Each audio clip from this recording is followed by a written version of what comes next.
वहां उत्सव मना, उत्सव नहीं महा उत्सव, दूध दही विभिन्न विभिन्न प्रकार के दान लेने वाले भी संभाल ना पाए इतना दान वहां दिया गया। और ये उत्सव एक दिन नहीं चला, रात और दिन मिला करके ये 6 दिन तक वहां चलता रहा। 6 दिन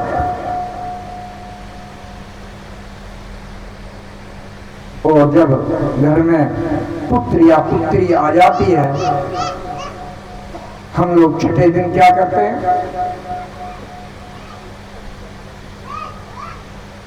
हाँ, तो छठे दिन तक ये उत्सव चलता रहा। और छठे दिन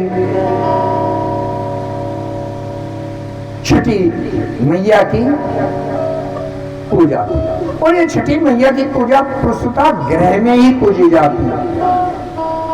जो ये छठी मैया बच्चों की अधिष्ठात्री माता है, ये बच्चों को 1.25 महीने तक उनका काम बच्चों का लालन पालन पोषण करना और बच्चों की आयु को बढ़ाना, ये उनका काम है देवी का।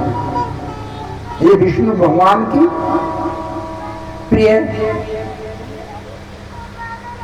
प्रियतमाओं में से एक है। छठी मैया का उत्सव वहां चल रहा था। सभी गोपियां बहुत सुंदर वेश धारण करके वहां आई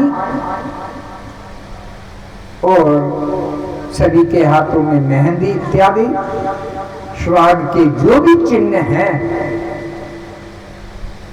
उन पर थे। कंस को यह मालूम हो चुका था कि गोकुल में मेरा मारने वाला का जन्म हो चुका है, प्राकट्य हो चुका है। अतः उसने चारों तरफ विभिन्न विभिन्न प्रकार के दैत्यों को भेजा कि इस दिन जो भी पैदा हुआ हो उसको मार दिया जाए। उसमें बालधात्री नाम की एक पूतना भी थी, उसका काम केवल बच्चों को मारना। कंस से कहा, कंस महाराज मैं जाती हूं गोकुल में और छठी है नंद बाबा के यहाँ, निश्चित मैं उसे नंद बाबा के लल्ला को मार पाऊंगी। कैसे कि मैं अपने स्तनों में विष जहर लगा करके जाऊंगी और अपने स्तनों का पान किसी भी नीति से उसे करा दूंगी और मर जाऊंगी। महाभयंकर विष स्तनों पे लगा करके पूतना चली और वहां आई नंद बाबा के। आज तक उस इतना सुंदर वेश इसने धारण किया पूतना ने कि पूछो मत। वहां की गोपियां कहने लगी ये सखी तो हमने पहली बार देखी है, कभी तो हमने देखी नहीं, और इतनी हट्टी कट्टी। सब सोचने लगे होगी कहीं दूर दराज की होगी, आई होगी भगवान की नंद बाबा की खुशी में। छठी पूजी गई। छठी पूजने के उपरांत सभी गोपिकाएं जो प्रसाद इत्यादि मिलता है बंटता है, खाते हैं। कोई कढ़ी चावल से पूछते हैं, कोई पक्के पकवान से पूछते हैं, विभिन्न अपने अपने रीति है रिवाज है। यशोदा ने भी पूजन किया, सबको प्रसाद या भोजन पत्र कराने के बाद एक के बाद एक सभी गोपियां वहां से जाने लगी।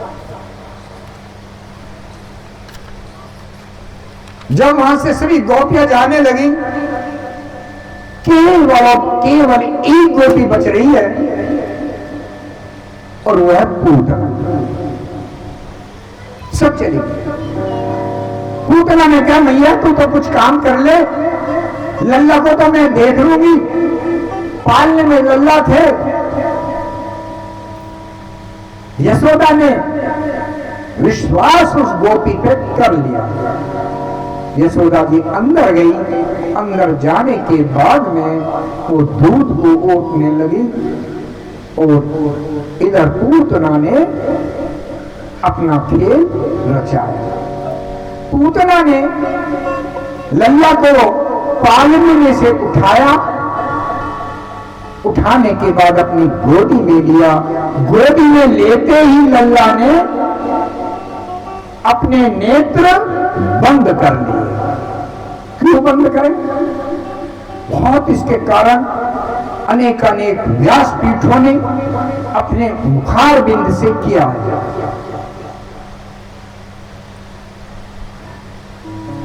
हमारा तात्पर्य यह है कि गोविंद ने इसलिए आंखें बंद की क्योंकि पूतना अविद्या रूपी थी, अज्ञान रूपी थी और अविद्या का, अज्ञानी का चेहरा नहीं देखना चाहिए।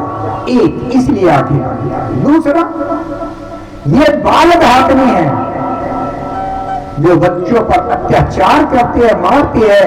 ऐसे उल्टा का मुख नहीं देखना चाहिए समाज के लिए भी।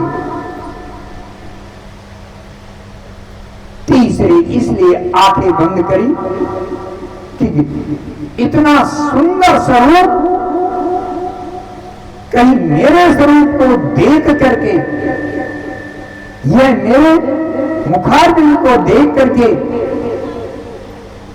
मुझे इसका नाक करा पाए और मैया तब तक आ जाए तो फिर मैं इसे मारूंगा कैसे? इसलिए आंखें बंद की।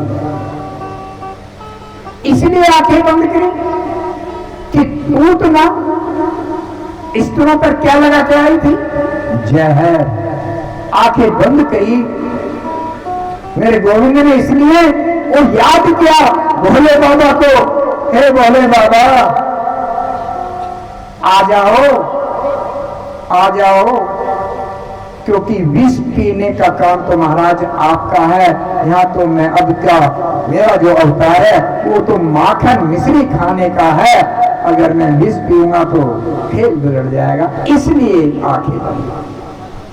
इतने व्यासपीठों ने अपने अपने तर्क दिए और गोदी में स्तनपान करने लगे। और अब जैसे बच्चे की किलकारी होती है, माता अपनी पुत्र या पुत्र को जो स्तनपान कराते हैं देखते भी हैं। बच्चे ने, गोविंद ने स्तनों को जकड़ लिया। अब ऐसा जकड़ा कि वो जिसका पार नहीं कर पा रहे हैं, उसके प्राणों को चूस रहे हैं। अब पूतना की सांसें रुकने लगी और जोर से कहे, छोड़ छोड़ छोड़। अंतकरण में कहते हैं गोविंद, हे मैया मैं पकड़ना तो जानू पर मैं छोड़ना ना जानू। मैं तो भक्तों का, तू भी चाहे मुझे कैसे ही दुष्ट भाव से ही आई, परंतु हूं तो तेरी गोदी में। भगवान का ना कोई मित्र है ना किसी से बैर, परंतु जो भक्तों का अहित करेगा मेरे गोविंद उसे नहीं छोड़ेंगे, इसमें कोई संशय भी नहीं है। और जब ज्यादा ही प्राण निकलने के हुए, उसी समय पूतना ने अपना जो रूप स्वाभाविक था वो बनाया और लल्ला को लेकर के आकाश मार्ग को उड़ गई। वहां यशोदा बहारी देखे, कहां है लल्ला, कहां है लल्ला? लल्ला है ही नहीं। अभी गोपी के पास था और ऊपर आसमान में जाकर के गोविंद ने ऐसा जकड़ा कि आकाश में ही उसके प्राण निकल गए और धड़ाम से नीचे आई। और इतना विशाल उसका शरीर, पेड़ पौधे सब उसके नीचे आकर के चकना चूर हो गए और गोविंद उसकी छाती पर बैठ करके खेल रहे। गिरने की आवाज से गोकुल में हाहाकार से मची, दौड़ करके वहां आए, देखा तो ये तो पूतना के शरीर पर लल्ला खेल रहे। झट से यशोदा ने उठाया और गले से लगाया और सीधी कहां ले गई? गौशाला में। क्यों ले गई? लल्ला को कहीं नजर ना लग जाए, झाड़ा दिया गईयों की पूछ से। बोलो भागवत भगवान की